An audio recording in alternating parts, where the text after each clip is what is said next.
It's good to see that a couple more people showed up than just my mom tonight. My name is Jozef Raiche. Tonight I'm going to be taking you on the journey of my basically filmmaking career, but that's a little too pretentious for right now. We're going to go through the rocky beginnings in 2018 to 2021 this summer, where I made a short film that I think is pretty dang good with some local talent. The schedule for the night is pretty simple. I'll be giving context, then showing the short film for about 6 films with a Q&A at the end. If nobody has any questions for the Q&A, I will sheepishly sneak out the back and wait till I'm inside my car to start crying. Okay? So, where do we begin? Well, this story takes place in a small village in the mountains, Iron Mountain. It was 2017, and it was a rough school year. I had all this energy and creativity bottled up. And I was in school, just bored out of my mind. Like, I want to draw in school, I want to do something besides learn about the Roman Empire or math, you know what I'm saying? So, I tried to find ways to entertain myself, which usually led to detention. I'm drawing in class, making little comics, little stories, if you will, and just trying to have a good time, but that's not what school's about. So I kept getting in trouble, and it was just this repeating cycle. It was not good. One good thing, though, I would come home, and my favorite YouTube channel would have posted a video. Then, voice crack, man, I could sit down for the 25 minutes or so that video lasted and just kind of forget about my problems. And it was something that just made my day a little bit better every time it happened. I was neglecting my schoolwork in the process a little bit, but I learned a valuable lesson. I have these note cards because I can't always remember stuff, I'm getting old. At the end of the 2017 school year, my parents just decided that they needed to drag me out and make me not go to school. Not neglect school, but after they pulled me out of school, the strangest thing happened. I became a homeschooler. Sorry if that joke wasn't very funny. It was written by a homeschooler. I'm kidding. The homeschoolers can't write. My mom came up with that one. Oh my gosh. So they took me out of school, and it's the summer of 2018, and I'm sitting there just living my greasiest life. I am a puddle of melting ice cream. I'm not doing anything. I don't have any hobbies. I'm just playing video games, Like, is this life? What am I doing? So I kind of realized I had to find something to do. My grandpa, he's in the audience somewhere, he recommended photography to me, and I just kind of dismissed that. I'm like, that's an old guy hobby. Silly grandpa. But then, I was digging through a cabinet in our basement one day, like a little rat digging through some trash, and that's probably what I was at the time, and I found my mom's old camera. And I had the completely original idea, I should probably get into photography and doing stuff with cameras. So, I thought about it, and I remember, watching the videos on YouTube as a kid, neglecting my schoolwork. I always kind of wanted to make videos of my own, but I didn't think I could. Now, going back to my grandpa for a second, he seems to have this uncanny ability to predict what my future hobbies and my siblings' future hobbies are going to be. For example, my brother, Colby, he's older than me, my grandpa was like, hey, you should do stuff with wood, woodworking, or any of these craft stuff, and my brother kind of had the same reaction. He's like, Grandpa, stop. Zelda's more fun. I want to just go play Fortnite. Then, a couple of years ago, he got into woodworking and found that he actually really enjoyed it. Same thing happened to me. My grandpa recommends photography, and then I'm like, okay, now cameras are my life. But with great power comes great responsibility. I think my grandpa has to be pretty careful with this power of his. If he goes up to one of my little siblings and he's like, hey, you know what's an interesting career choice? Serial killer. Stop, Grandpa, that's silly. I know, I'm just joking. Just don't be a politician.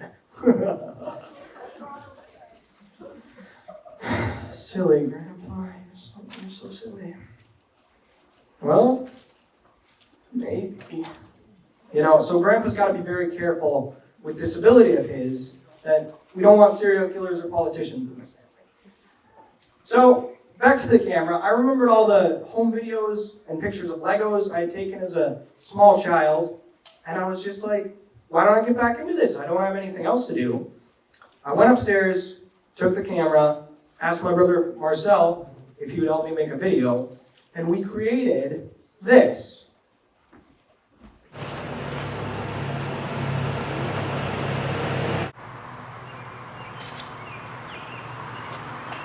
Wow, what a great day! Hey there, little guy. Hi! Wanna buy something? We got a majority of stuff. I see you got these goldfish. Are they still eatable? I don't know, boy. What about this ship? Oh, this ship, well, it's very genuine indeed. My granddaddy made it. Oh. It looks a lot like one I've seen before. You think our granddaddies were friends and they worked together on it? Well, yes, my granddaddy did work with someone. Well, how much is it? Oh, it's about $200. Oh, that's a good deal. Oh, I got $200 right here. why, thank you, son. Now, if you could just sign this contract for me. This one? Right here? Yeah, right there. Done. Thank you for the ship. There you go. Thank you. I will enjoy it.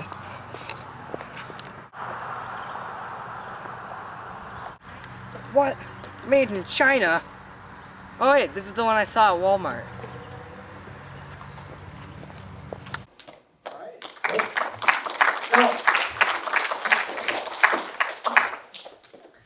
Now I know who the nice people in the audience are, because let's just say The Godfather is the second greatest movie ever made at this point, after this was created. So here's the thing. It's not great. It's not even good, really. I mean, it's got a basic story structure of, a punchline and joke. Not super well executed. But I don't know why I posted this. It must have been some kind of delusional naivety, because this is the kind of stuff that you make, and then you go to school and you get bullied and punched in the face for it. I mean, I don't know. It's been so long since I've been to school, but I assume. Here's the thing. That is 20 plus years of cringe right there. But the thing is, if we're cringing at this video, and especially if I'm cringing at this video, it just means I've gotten better since I made it, which is a good thing. My brother and I obviously had a ton of fun making this, and we didn't take it too seriously, so, it's not as embarrassing, but still. I made videos for the rest of the summer with my friends. A lot of them are here in the audience. I know they're not good videos. They're not very funny, they're not well done, but I keep them up on the channel because if I look back at some filmmakers or creators' work on YouTube or whatever, and it's just all polished and perfect and clean and good. Mine's not like that, but if somebody here goes to look back on that and they're like, oh, this guy sucked at one point. That's a win because maybe they're like, oh, I could start this too. Not necessarily a video hobby, but anything, you have to put out something that sucks, first of all. So with each video on the channel, you can really see the progress that was made. And my philosophy was that if each video was even 1% better by 100 videos, and with some homeschooler logic, I would be 100% better. So it did help, admittedly, that I'm homeschooled, because it's not like I had classmates to make fun of my videos, you know what I'm saying? I mean, it's not like my mom was going to make fun of my videos, usually. Um, but fast forward 2 years, about 2 years, and I made 120 videos at this point. I had a lot of output, so I was able to get, about 50% better in 2 years. Maybe, I don't know. I pulled that number out of nowhere. So it's the summer of 2020. This school in Lower Michigan called Interlochen was hosting some filmmaking classes, and my parents decided to sign me up. Everybody in the class was tasked with creating one 4 to 5 minute short film, and I learned a lot from the course, but I learned more from just the on-set experience and trying to direct my friends. It's stressful when you're trying to direct people, especially if you're not paying them or feeding them. That's the first rule of filmmaking. You have to have snacks, or you don't have a project. Get out of here. That's the bare minimum. So I thought about giving up at one point. I was like, oh, well, this is like all the other hobbies I've done in my life. I stick with it for about 2 years and then just give up when the going gets tough. See ya. But I didn't want this to be like that. So with a little parental counseling and a couple days to think it over, I decided to get back to it and try to finish the short film as best I could. It was hard for me to direct because, there's a certain level of a lack of superiority. A lot of my friends in this video are older than me. It was hard to be the leader there, and I was just not doing a good job. No snacks, that's the first mistake. My friends, I think, generally had a bad experience on set due to my poor directing decisions.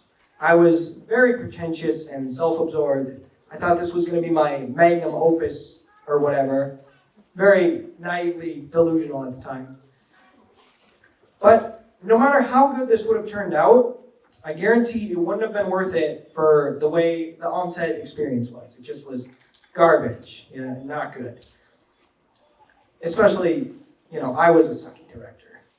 So I learned from this short film that I'm about to show you that if you're a bad director and you got a terrible on-set experience, nobody's gonna, first of all, it's probably gonna show in the final product, you know what I'm saying? Everybody's gonna be like, I don't wanna do this anymore. But if you're a bad director, the project just wasn't worth it. My friends and I did end up finishing the short film in the end, and we thought it was pretty good.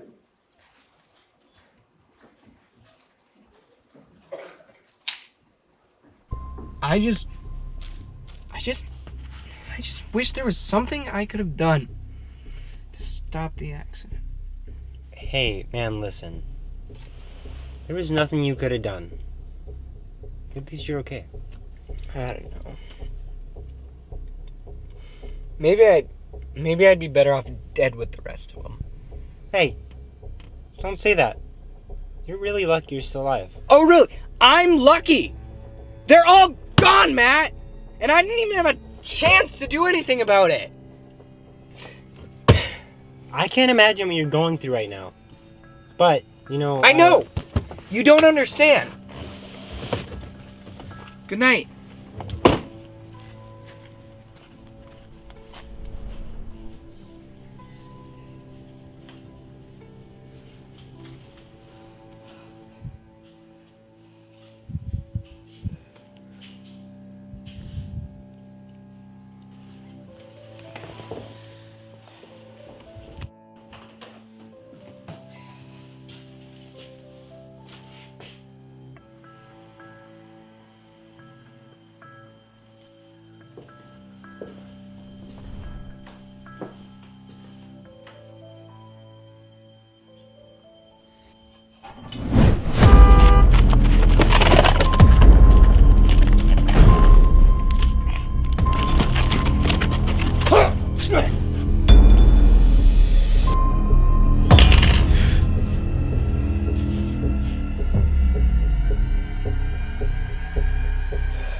Good thing you saw him coming.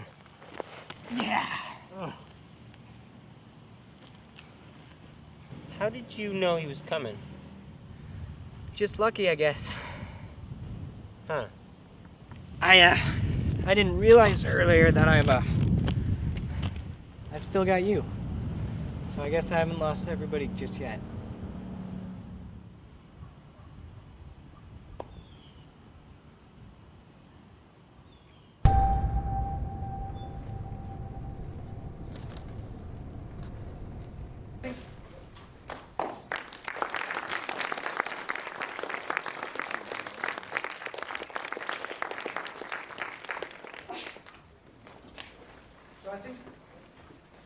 Hello. Okay. So I think it's obvious that that one's miles ahead of that first video that I made. I learned a lot about, more cinematic techniques, and so the shots look better, the acting's a little bit better, maybe. It's up to you. Right now, I mostly see the flaws and how much of a jerk I was on this production. It's just, that's what I see. You might have seen something different. But if anything, at the very least, I can be proud of how much better I've gotten since I posted this video. I'm not proud of how pretentious it was, the story, and me on set. I'm not proud of how I treated my crew. But I am proud of the lessons I've learned, and I'm grateful for them. I think it's better to fail on a 4-minute, no-budget thing, production, than something bigger in the future with more people. My friends have stuck with me. They probably should have kicked me to the curb after that one, but, they pulled me up from the dirt of that video.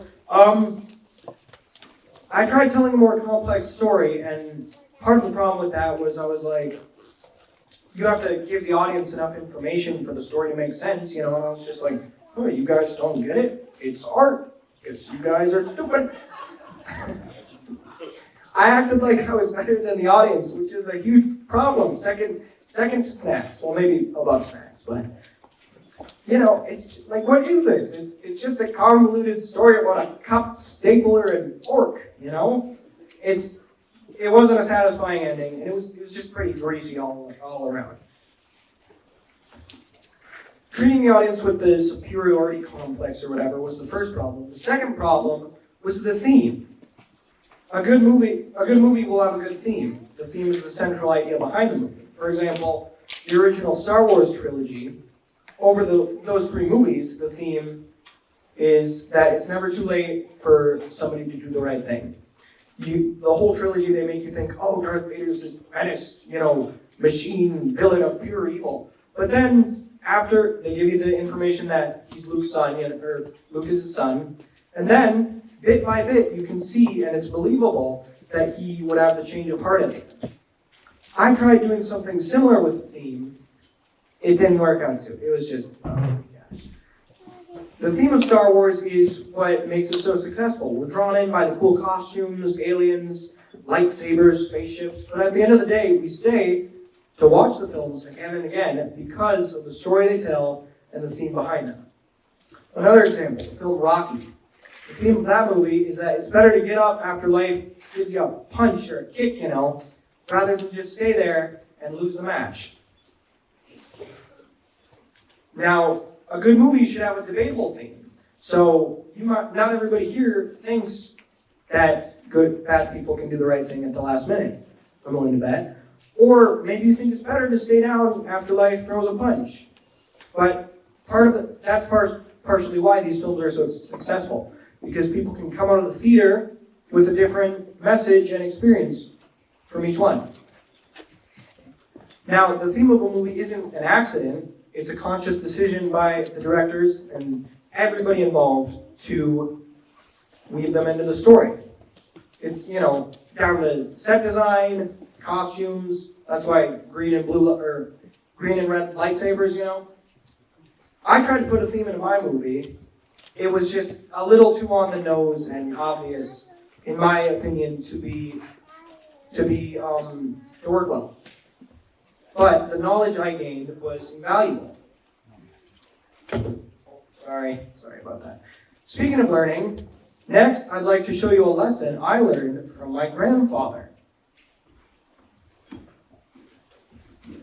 I've always been a lover of little trinkets and knickknacks. If we go on a trip together, you better believe I want a cheap pocket knife with my name engraved on it, or a pencil that turns into a screwdriver and a fork.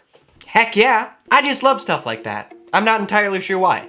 But what I am sure of is that my love for little trinkets and knickknacks eventually turned into a love for everyday carry gear. Stuff that I'm carrying usually every day that just makes life a little bit better. And today, I've got something very special to show you regarding gear of the everyday. Even if you're not at all interested in this type of thing, I think you're gonna wanna stick around because what I'm about to show you, it could save your life someday. So let's get started. The first thing I carry with me is pocket knife. No, it's not for shanking or stabbing or anything like that. I don't think of this as a weapon. I think of it as a tool. I use it most of the time for cutting open boxes, unscrewing tripod plates, prying at stuff. Tool. Or sometimes I'm at work and I get one of those crappy bags of chips that you can't open just by pulling it. I have to use this. Do you guys think it's creepy to carry a pocket knife? No, not really. No, well, because sometimes you gotta trim your toenails. Okay then. The point is, it's there when I need it. The next item is a watch. It's good to know what time it is at all times. They look cool and they are cool. You can see the movement in this one. That's amazing. This is my second watch. This is like my beater watch. It's held up good. Then this one I never wear. It's just bad. That's another video for another day. Next up, an iPhone 7. You know, it does what I need it to do. Plays music, texting, notes. The music is the most important part. That just makes my job go a whole lot faster.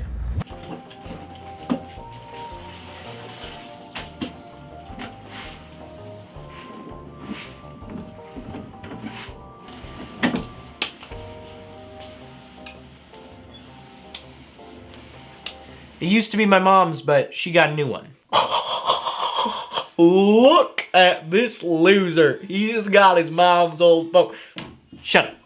It's cool. It does not have a SIM card in it, so I can't call people. But you know what? Right now, for a man of my budget, it's worth it to just use someone else's phone when I need to make a call, rather than paying hundreds of dollars every year just to have that feature. So essentially, this is an iPod. Speaking of iPods, I used to have the iPod Touch 4 back in like 2012. But then I brought it to a friend's house one day, dropped it off his bunk bed, and the glass just shattered. That was a very sad day. But it was like the coolest thing ever while I had it. Anyways, don't disrespect the iPod. And last but not least is the wallet. The irony of buying a wallet is that you have to have money to buy the wallet, but then once you get the wallet, because it was so expensive, you don't have any money. So the wallet is essentially useless. This one isn't the chunkiest I've ever seen, but it's still pretty chunky. And the reason for its lack of chunkiness is in fact its lack of cash. It's an empty wallet. I guess the fat YouTube profits just weren't fat enough. Usually I'll have like some library and bank cards in here, but I didn't want to put them in for this video because then you'd know where I live. I had to make some modifications to this wallet. It had a driver's license flap right there. And it got in the way all the time, so I snipped it off. And then this guy, the wallet name, Steve Madden. Dude, nobody wants your name on their wallet. So I tried to get rid of the name on there, but failed at it miserably. That's basically it. These are the items that just make life a little bit easier and a little bit more fun too. But as I was thinking about this the other day, I realized that my setup is not yet complete. Something here is missing. I remembered my grandpa telling me about something that he carried with him all the time, every day. I just couldn't remember what it was, so I had to ask him again.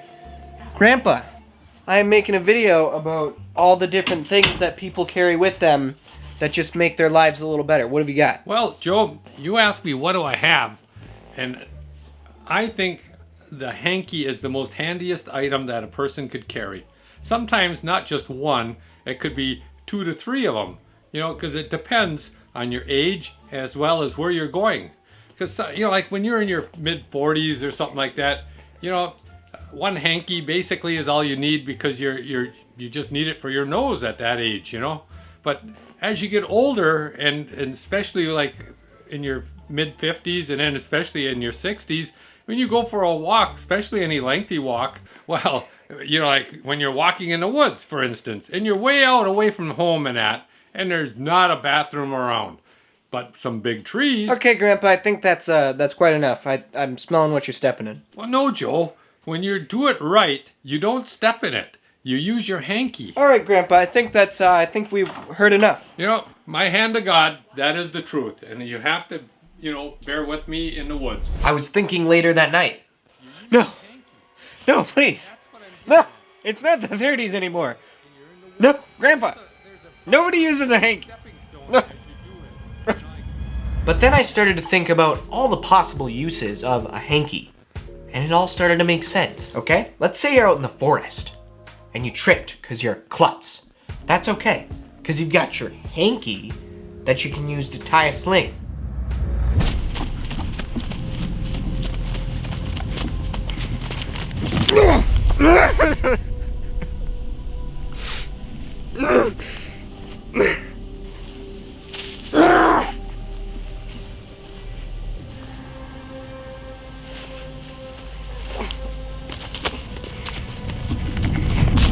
Or you're watching a movie with your girlfriend and she starts crying because it's a very sad movie. You could offer her your hanky to dry her tears. Just make sure it's clean. Yes, this is true love. But, how you say, there are other fish in the sea. And I don't like fish that much. And you're a fish. So, Rene, from the bottom of my soul, goodbye. Oh, Pierre, you cannot leave me like this. How will I ever find someone to pay for my dinners in the fancy French restaurants? Oh, get out of here, Rene, you're a rat.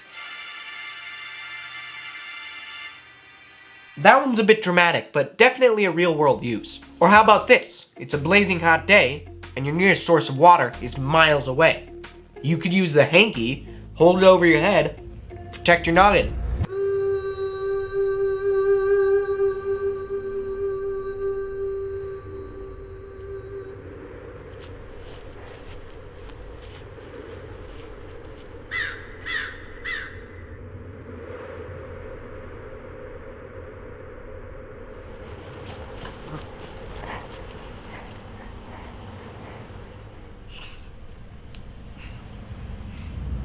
You're at a nice family dinner, and you don't want to be the guy that spills pasta all over his shirt. You could use the hanky as like a bib.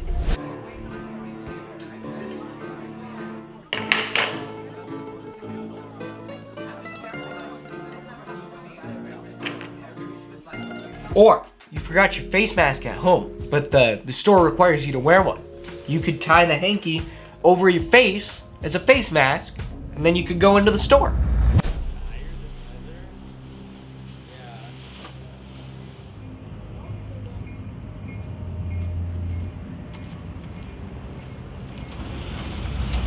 Or how about this? You need to filter some coffee, but you're in the woods, and you don't have any access to filters, because why would you?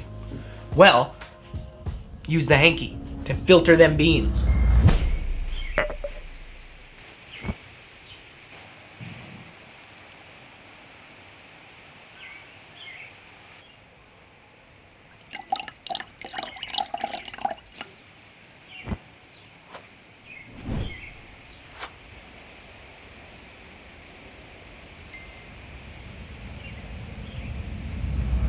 And last of all, like my grandpa said, if you're out in the woods and you really gotta go, use the hanky.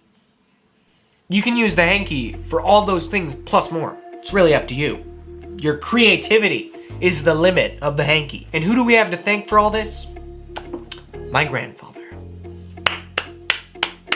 Grandpa, I guess your insight was correct about the hankies. Well, Joe, I want to thank you because, just from getting older, you find out all the different uses for those hankies and that. And a lot of people, they're ashamed to even have a hanky in their pocket. Not me. I'll have 3 to 4 of them and I'm all set.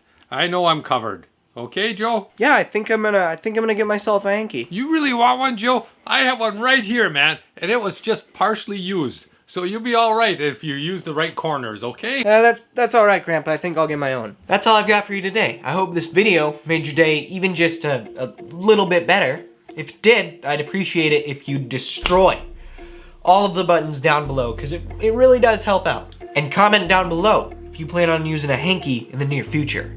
Alright guys, with all that out of the way, I guess I will see you in the next one.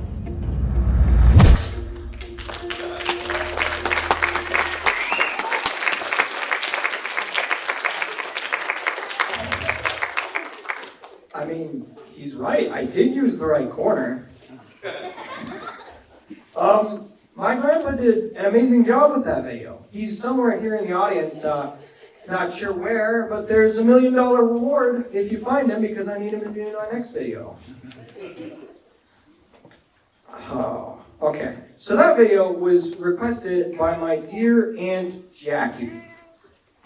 Honestly, I didn't think she'd be the type of person to like my videos when I first met her. But you know, I mean, she smoked a lot, and she had the mouth of a sailor. So I was just like, this is not a compatible match. Then, one time my grandparents showed her my videos, and she loved them. So, that was interesting. She started watching my videos religiously, and she kept recommending it to me. She's like, Joe, you gotta make the hanky video, okay? Every time I saw her, and sometimes she'd call. So this one time, my family and I went on a camping trip. We were out in the woods, you know, we didn't have any hankies, but we're out in the woods. I have 1 bar of service on my phone, and it's just, it's not good. Like, no calls are getting through. I think I have my phone in my back pocket for some dramatic replay. So I'm out in the woods, my phone's about to die, it's got like 0.5%, you know what I'm saying? Then, hello? Hey Joe, it's Aunt Jackie. Oh, hey Aunt Jackie, I didn't know your voice cracked. Are you a teenage boy? No, so here's the thing, Joe, you gotta make the Grandpa's Hankies video. Truer words have never been spoken, Aunt Jackie, I'll get right on that. So that same week, my grandfather and I got together and made the hanky video. My Aunt Jackie loved that video. She, you know, my brother's graduation party, she came down for that because she lived in Milwaukee. Is that up or down? I'm not. She came from somewhere. Anyways, she just mentioned to me, she's like, oh, Joe, I just love this video so much. And there were probably some expletives in there, but we keep it PG. So, she loved the hanky video, and she always mentioned it to me, and she always, from accounts of my grandfather, whenever I posted a video, she'd call and be like, have you seen it? Yeah, yes, Jackie, I've seen it. You gotta comment, you know? And so, I'm glad they were able to have that going. It really warmed my heart how much she loved my videos, and it was definitely something special.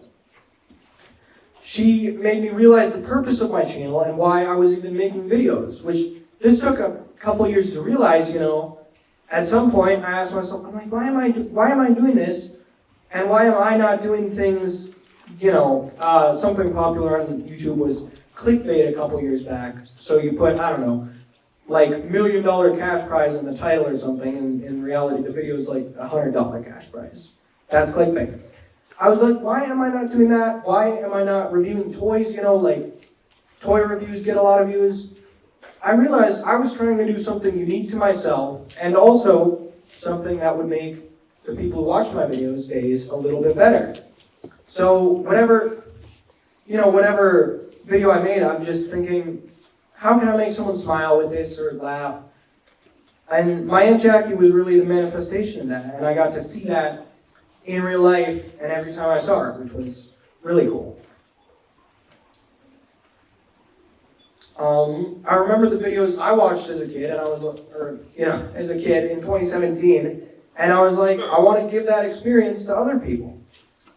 So if I can make someone like my Aunt Jackie smile for even a few minutes with a video, I've done my job. Unfortunately, my Aunt Jackie passed away in March of 2021.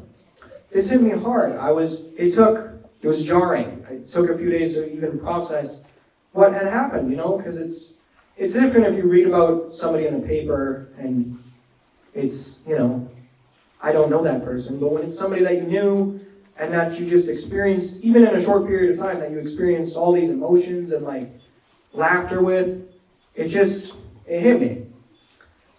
She went through intense chemotherapy for a few months, I think, and she developed a lung cancer from smoking too much. And that was really sad it was sad for the whole family, obviously, and we all kind of knew what was coming, but it was still hard to process on the day that it happened. So every time I rewatch this hanky video, I immediately think of my Aunt Jackie and just how much joy she got from my videos. And I'm not saying that to seem like, oh, look at me, but, you know, it meant a lot to me that somebody like her enjoyed them so much. And I don't think it was just because we're related, you know, I think she genuinely got some joy from those videos. I hope my videos made her feel closer to us, her family, while doing her chemotherapy and, you know, all those years, or months, sorry. And I hope that it just eased her pain a little bit with the cancer. My Aunt Jackie helped me realize the purpose of my videos, and I'm always going to remember her for that.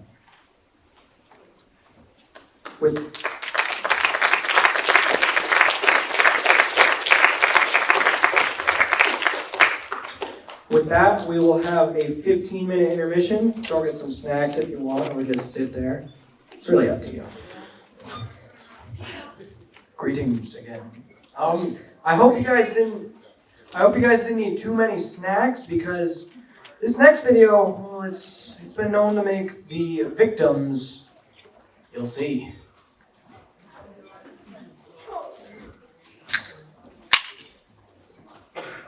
Came out of nowhere. It was like some kind of goat or llama, and I just didn't know what to do.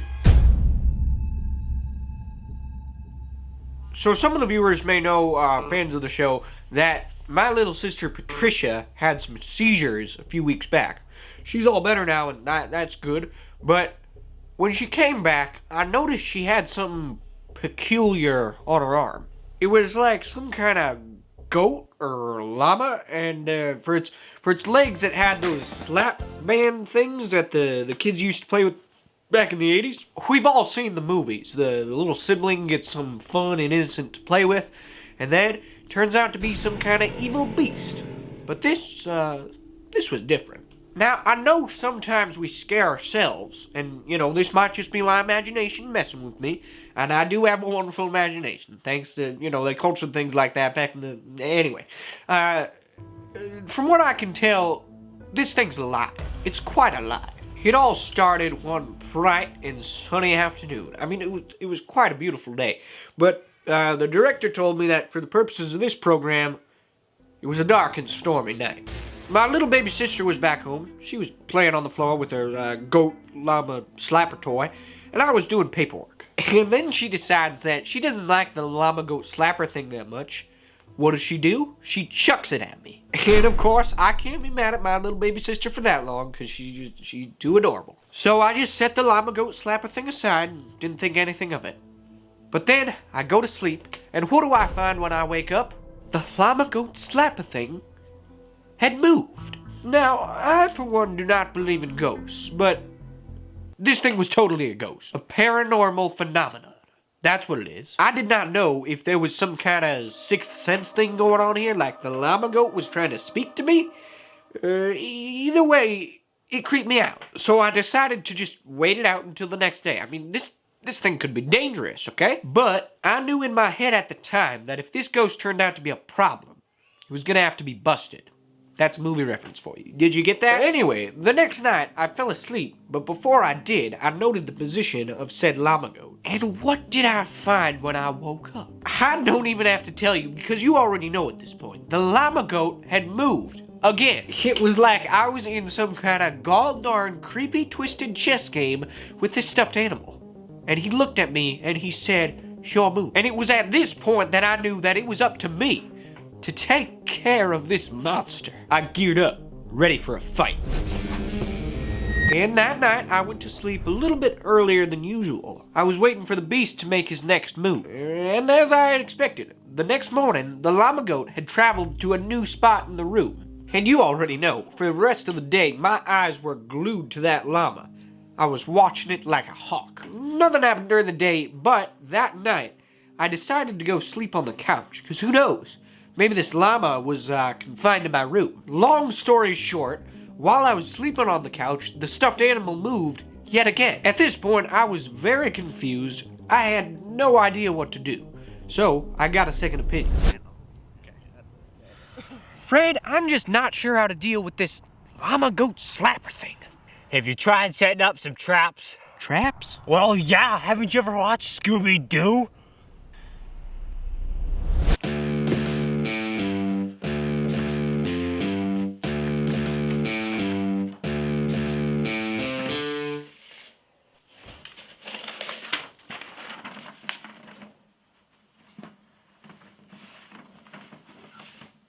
Well, I set up all the traps, and I was ready to capture the beast. I went to sleep that night, ready to celebrate my victory the next morning. But when I woke up the next morning, the traps were still set up, and the llama goat had not moved. So I took down all the darn traps and then waited till that night. And you're not gonna believe what happened. The next morning, the llama goat moved.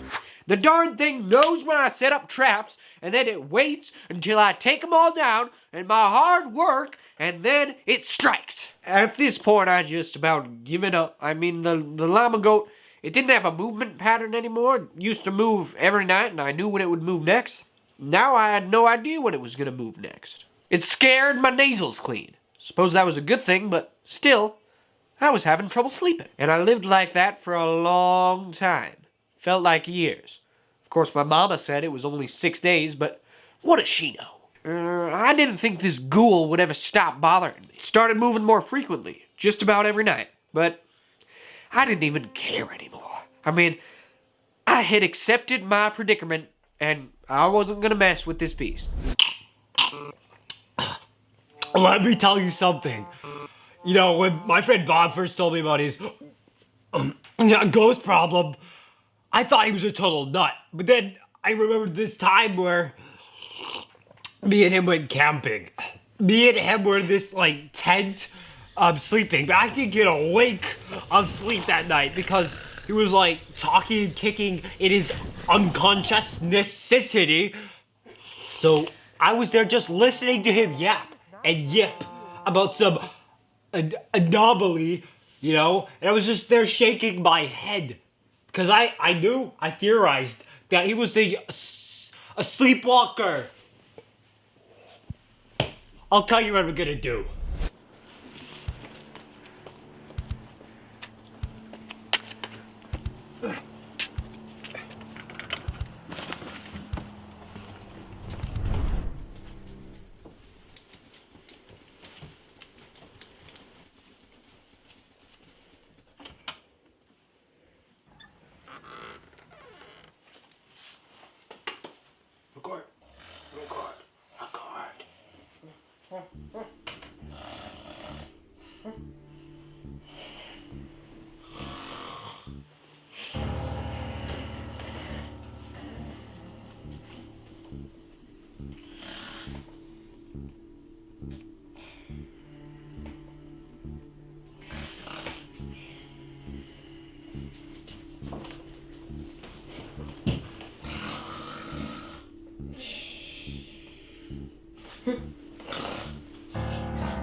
Hey Siri! Siri, record!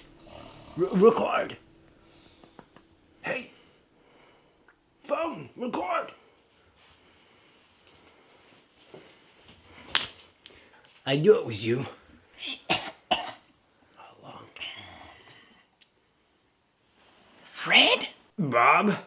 It was you? All along, Fred? No, Bob. I'm recording on my phone. Freddy, what you talking about? I saw you. No, Bob. All the footage is gone.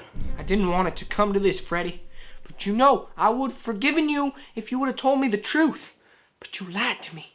And so, we ain't friends anymore, Fred. I don't know what happened to the footage. No, there is no Bob, footage. you gotta believe You're me. the worst friend I've ever had. Tormenting me for a long time. I had the footage. Get out. Good grief. Piece of junk. piece of junk of a friend.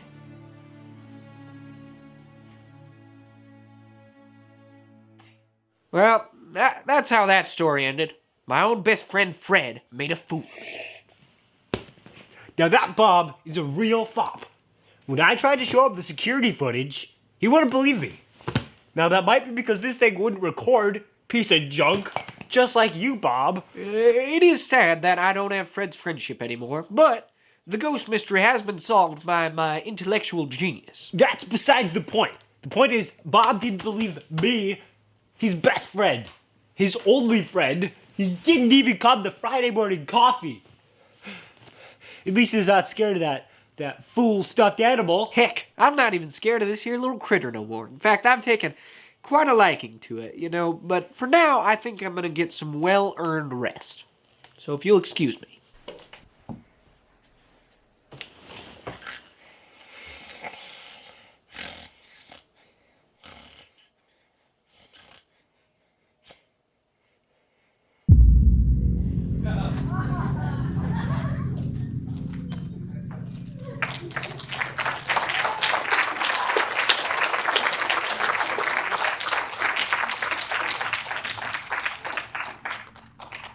So, I apologize in advance for any nightmares that you will have after that.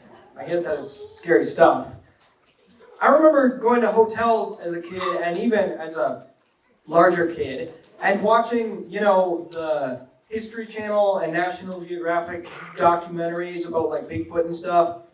And I'm just watching these in the hotel and I'm just like, this is so stupid. But then I go to sleep and it's dark. Bigfoot? You know what I'm saying? So I wanted to make something kind of mocking that, but also Bigfoot's real. I didn't intend for it to be scary, you know, and I think it's kind of humorous, and you know, I heard you guys chuckling or something out of pity, maybe, but yeah. So I didn't intend for it to be very scary, but I think somebody in the audience here, I can't see because I'm spotlighted, but somebody here, their kids are religious viewers of my channel, and their youngest, this video scared the crap out of her, okay? And I felt bad that this video scared the crap out of her, but I'm also extremely proud that this video scared the crap out of her. She had nightmares for weeks, I think. I'm so sorry. Don't sue. Hold on, we got the cards all jumbled here. This helped me realize, this video, how immersive a story can be, especially to little kids. But if you set your cards right and you play them in the right hand, I don't play poker, I don't know what I'm talking about. If you set them up right, you can create a pretty scary experience for someone. Now, I followed one of the key rules of filmmaking with this video, aside from snacks, don't be a jerk. The third rule is the unseen and the unknown is always going to be scarier than anything a filmmaker can put up on screen. That's why the movie Alien was so successful, or rather unsuccessful in 1979, because people went into the theater expecting, you know, like a stupid looking prosthetic, and Ridley Scott cooked up for them, oh boy. People came into the theater and they were throwing up into their popcorn buckets and leaving because it was so scary. Now, I just think that's a fun story, but I also tried to implement a horror element into this video.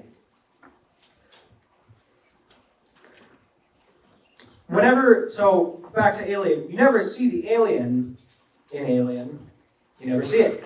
So that's partially why it's so scary. I mean, I went into it knowing what the xenomorphs look like, that's the aliens in Alien.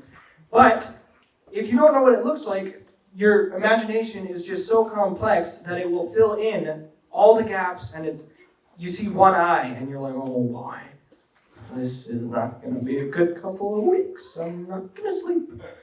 So I lived by that third rule with this llama video. What controlled the llama? Who knows? You know, it could be a ghost, a demon. It's really up to you. So, hold on, sorry, I just went back to my first card. The imagination is up to you. Obviously, your imagination is up to you, and it will create a far scarier monster or unseen force than anything I could put up on screen. I'm sorry if that was graphic or frightening for any of you. Let's get to something a little more civilized.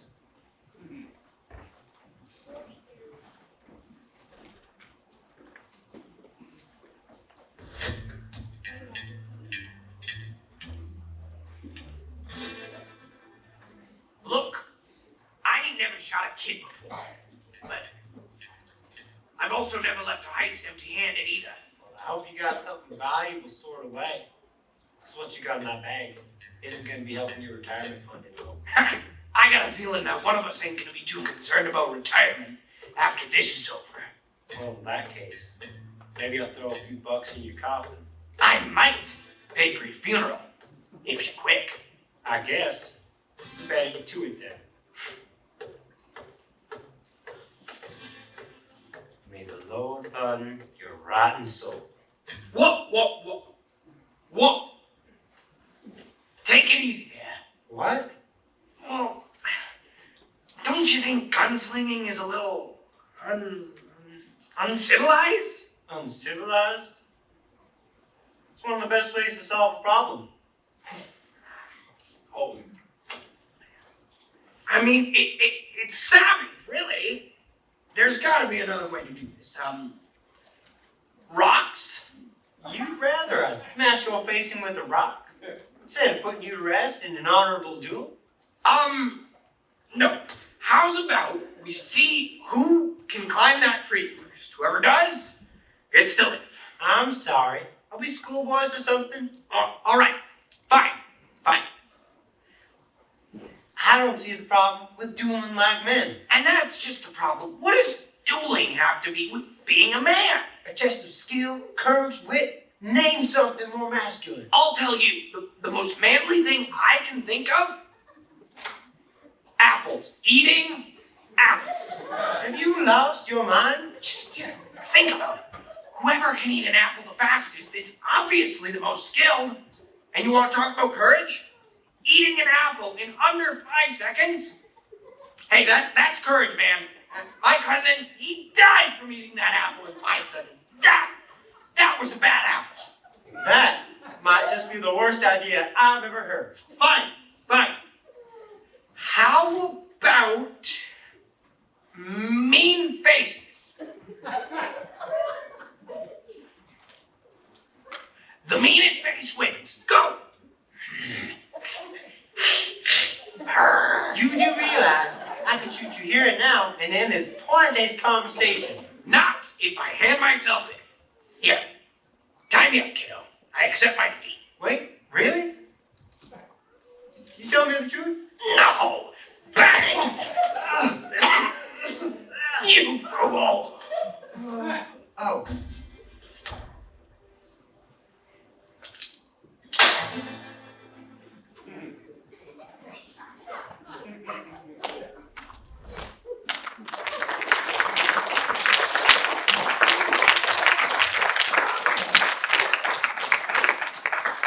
So again, I leave it up to your imagination there at the end. Did he shoot him?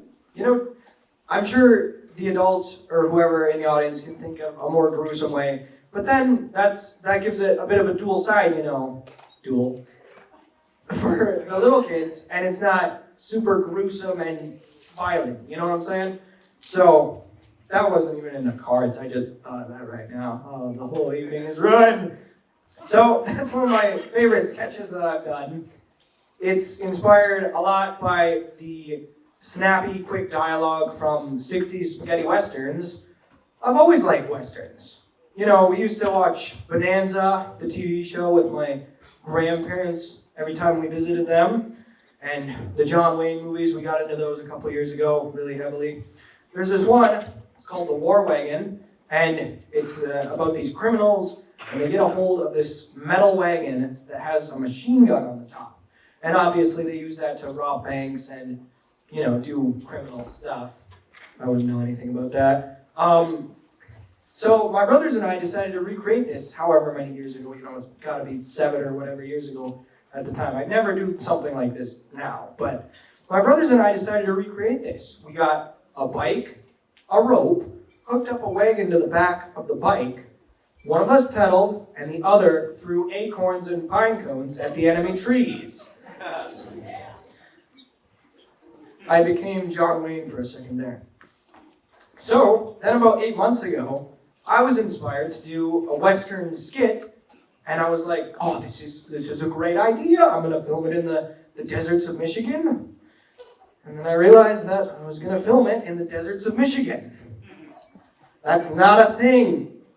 So I was like, so how am I going to do this? How am I going to approach this beast of a video?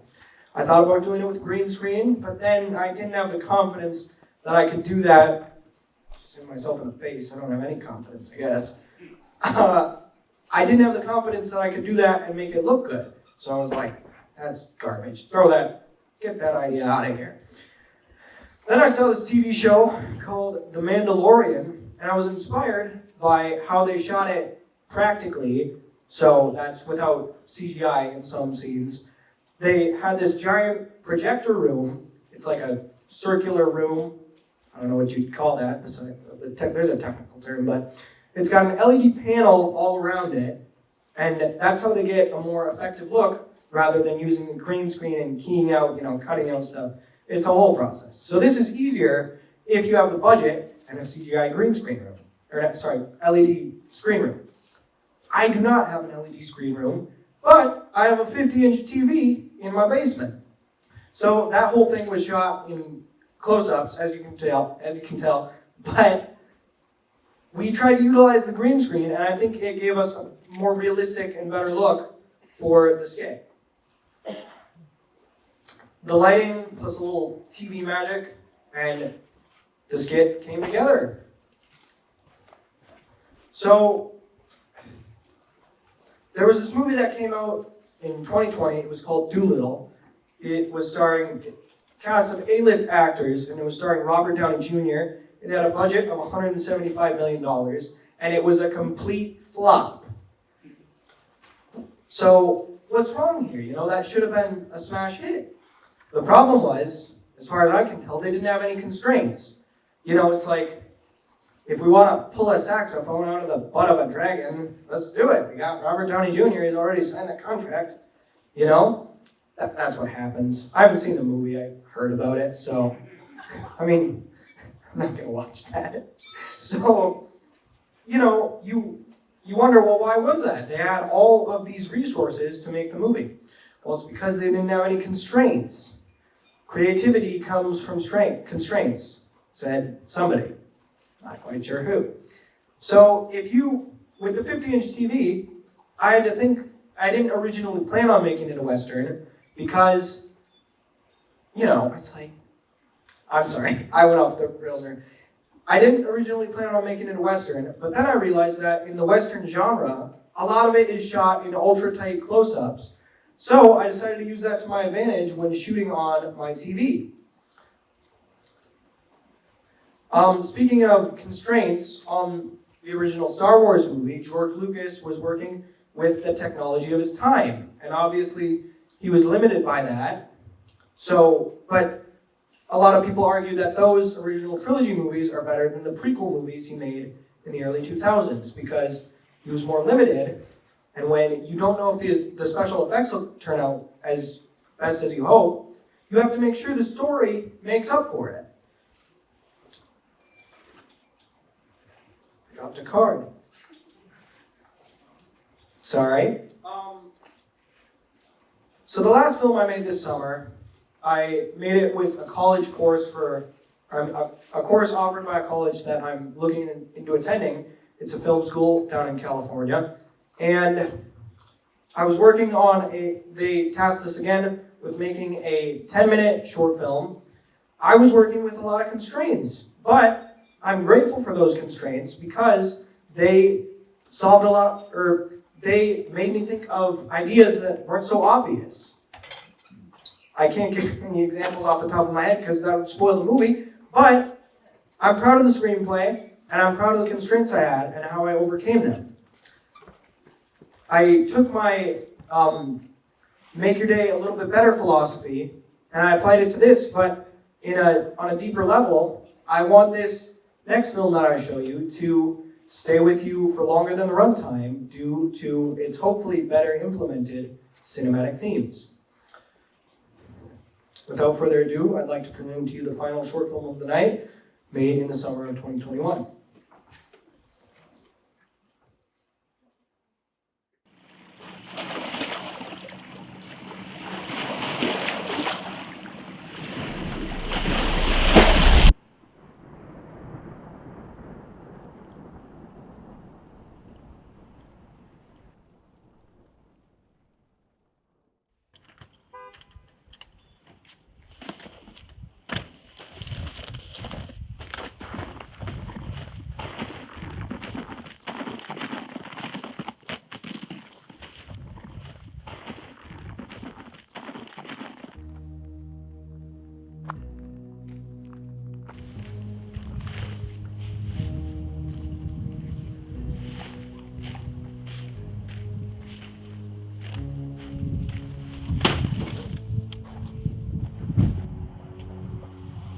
Nate!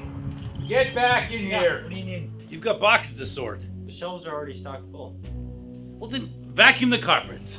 Then I won't finish before closing. Well, you won't have to worry about me getting in your way then, huh?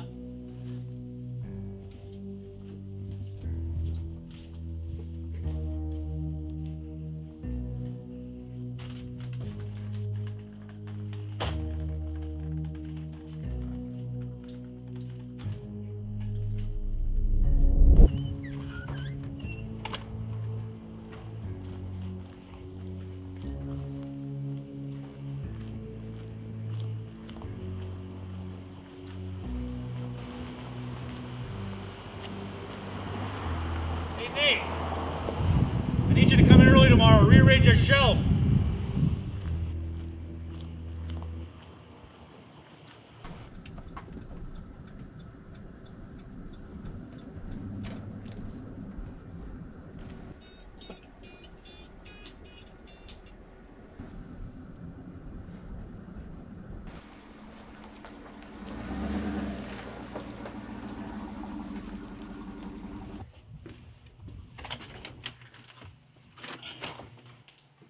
Hey, Grandpa. Are you doing all right? Yeah, I'm doing good. I'm doing really fine. Here, Grandpa. Oh, thank you. Well, how have you been doing? I'm doing good. Pretty good. Oh, I almost got enough for your inhaler. well, that's good. I know this past year has been very difficult for you. It's been fine. I'm just glad to help out where I can. The damn insurances these days. I should be out there helping you instead. Well, why don't you make yourself something to eat? I got some food in the kitchen for you.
Where is my money? Ben, where is it? Rent. You didn't. You owed me. You can save more. Grandpa's dying and you're spending my money on whiskey. You're lucky I even let you stay here.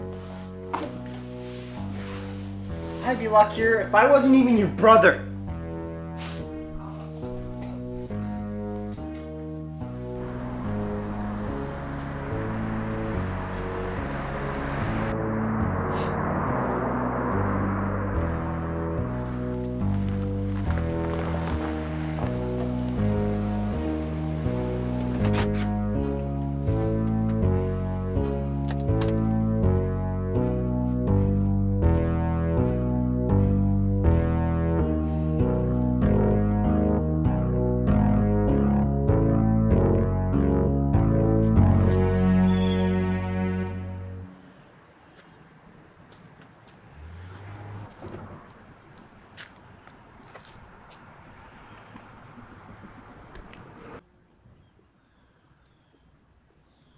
Nate!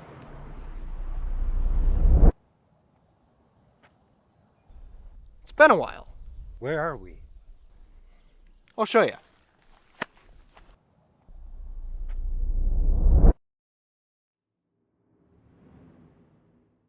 How's the job? I'm willing to bet you already know the answer. Right, but you're working hard and Only for my brother to waste it. Why am I telling you this? we're friends.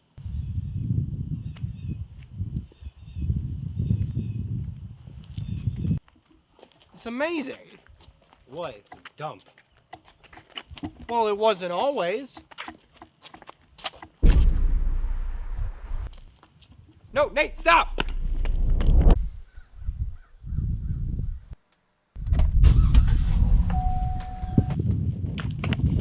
Didn't I tell you to get into work early today? Get back there. Get back to work.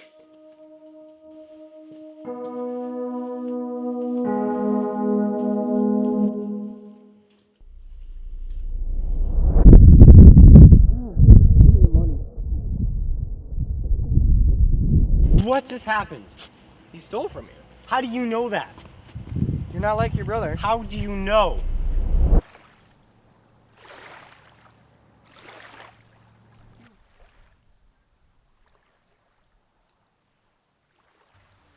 I've known you your whole life. Right, yeah. You, the inner voice inside my head. I've listened to you, doing the right thing, helping Grandpa. And look how that turned out. You haven't given up yet, though. I need to move on already. Are you sure?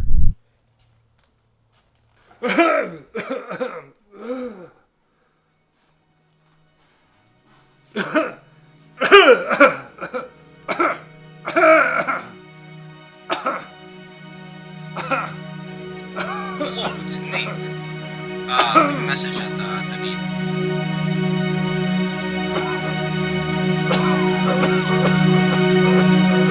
I need money. And you're working to get it. Only to have it stolen from me. You'll figure it out. I already have.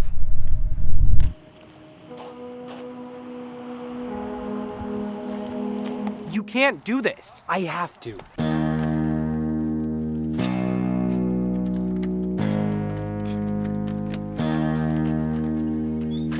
You'll figure.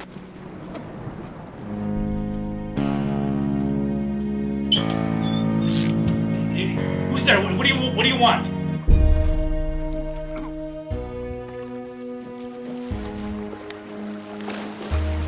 Open up the safe.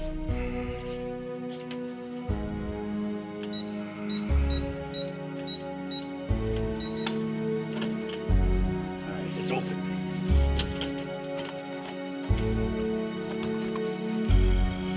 Hey! Stop! Stop! We're throwing it all away!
Thank you. I hope you enjoyed the final film of the night.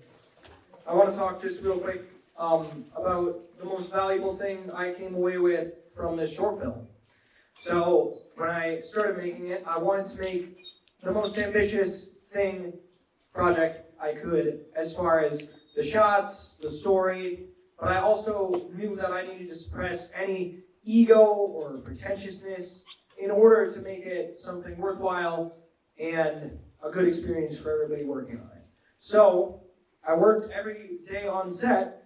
I'm like, it's okay if we don't get this shot. It's okay if this, if it all doesn't play out, as long as the people working on it had a good experience. Because at the end of the day, they are working with me on this project for free, and that's very generous of them. So the least I can do is, this time I provided snacks, and, just be nice to them. That's probably a good idea.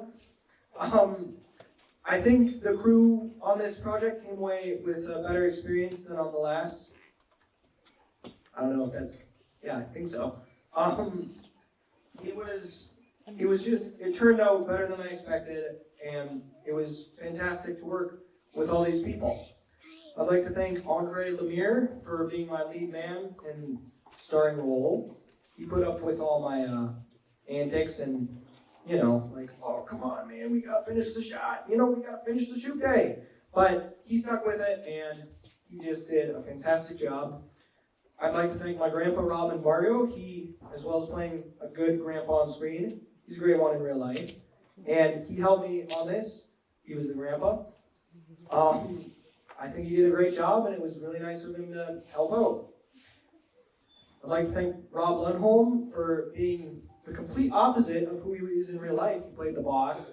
And in real life, he's so nice, funny, and great to work with. So don't be deceived by the screen. He's a great guy. I'd like to thank Tommy and Joey Lundholm as well. They were my cameramen, and they were holding the mics, helping with lighting. They just did the odd jobs all around, and I really appreciate them for that.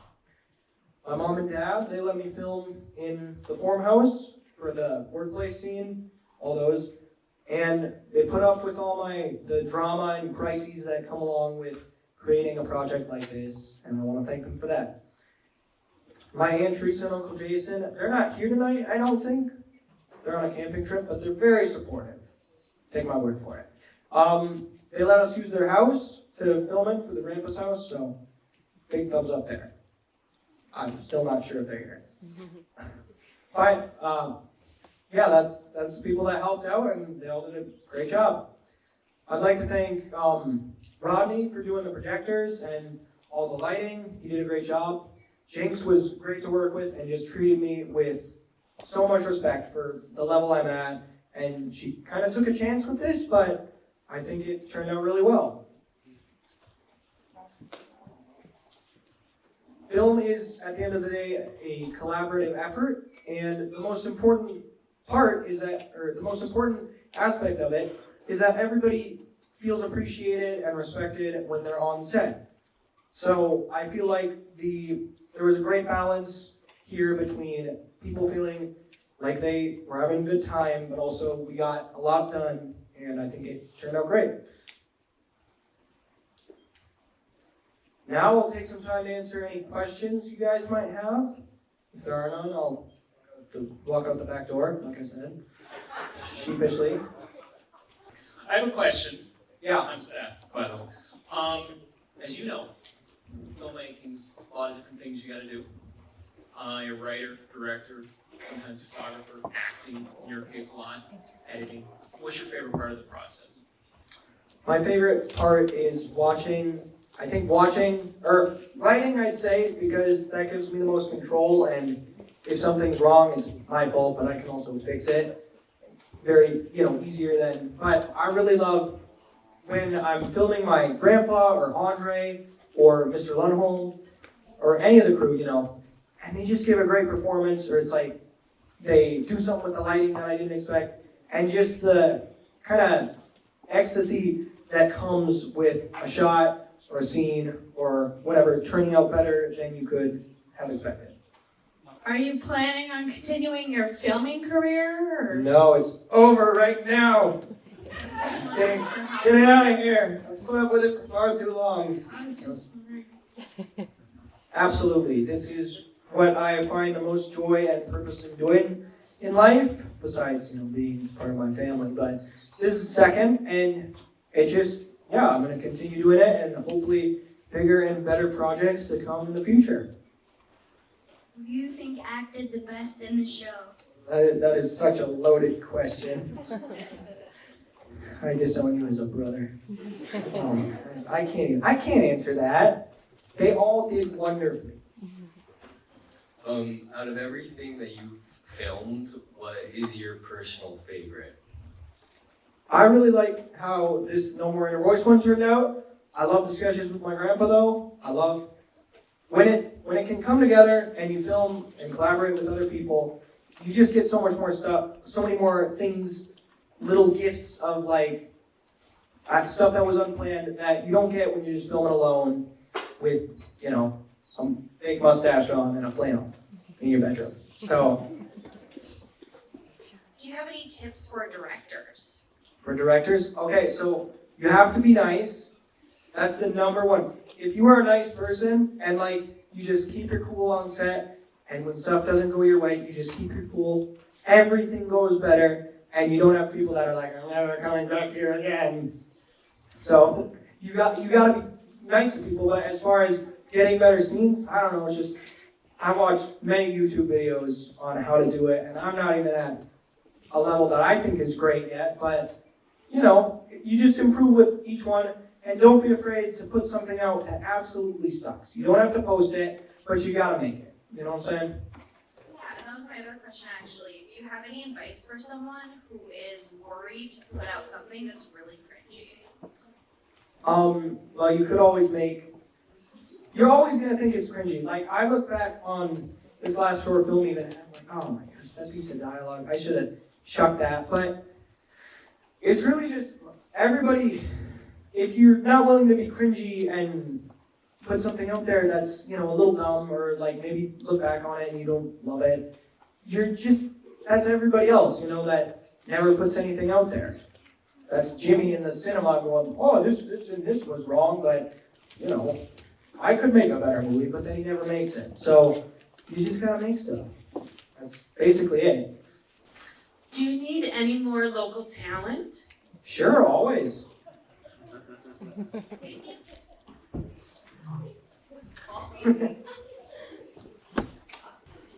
I have a comment and actually two questions for you, Jozef. First comment is, I remember the first time I read the script, I've seen a lot of your skits and they were pretty humorous and very fun and lighthearted. And I read the script and it really blew me away how deep and impactful it was. It was really a pleasure to work with you. First question is, are you a perfectionist? A little bit, but so I was looking back at this video and I'm like, oh, I should take out that one shot, but I have to stop myself from doing it. But not usually. Just if given enough time to look back on something, I see the mistakes, but I'm just like, that's in the past. That's basically a different version of myself. That's a weird way to think about it, but that's not really me anymore. I've grown from it. What I remember from the script and what I saw on screen is very, very similar. So did you enjoy editing? Is that something that you tend to not enjoy, or do you like doing it? So I like editing the feature stuff or the film stuff, but YouTube videos are just a drag sometimes because you're like, oh, I gotta do this title, and then your computer blows up and you're just, oh man. But the short films are a blast to edit, and if I try to get as much footage as I can of a certain angle so I can get the best. Usually it's not about getting the best shot, it's about getting the best line of dialogue or acting, so yeah, I do like editing. Will you come back in a year or two and show us what you've been doing and how much more you've accomplished? Absolutely. I'd like to work on, well, obviously with Seth's here, Seth Anderson from Northbound. I'd love to work on Northbound with him a little bit, as well as I have future projects, maybe something that's like a half hour or something a little more feature length, but absolutely I'll come back and show more stuff. Give people an idea of how long the 10-minute video took you to film, edit, etc. How many hours do you think you put into that? 100. So it's so you guys know maple syrup. It's 40 gallons of sap. No, this is a good analogy. So it's 40 gallons of sap to make 1 gallon of maple syrup. The same thing can be applied to filmmaking. It's like on big movie sets, they'll do like 12 hours of filming and get 2 minutes of footage. So it really, like this, I'm not going all full out on the lighting and everything, trying to get it at good quality, but not perfect, you know. At some point, you just gotta move on, but I try to make, like, I had to set up lighting in a lot of scenes where you might not think that there is any set up. So my first question is, when did you get the idea to start a YouTube channel? I explained that earlier, but I had nothing to do, and I was just like, this is my only hope. This is my last option. Not really, but I figured I'd try it out, and you can always delete it.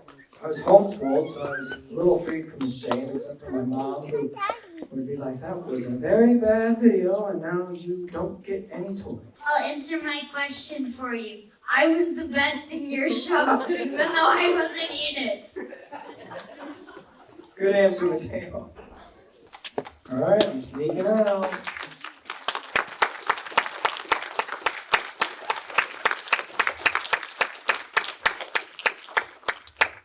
Thank you all for coming. I've had a blast. Thanks to the Braumart for putting this on again. All the people that helped out, Tommy, Joey, and Dave, filming in the back there. Yeah. Grandpa? Does the crumpled paper count? There's a good corner, I'm sure. Well, with that being said, I hope this event made your day tonight even just a little bit better. And I will see you the next one.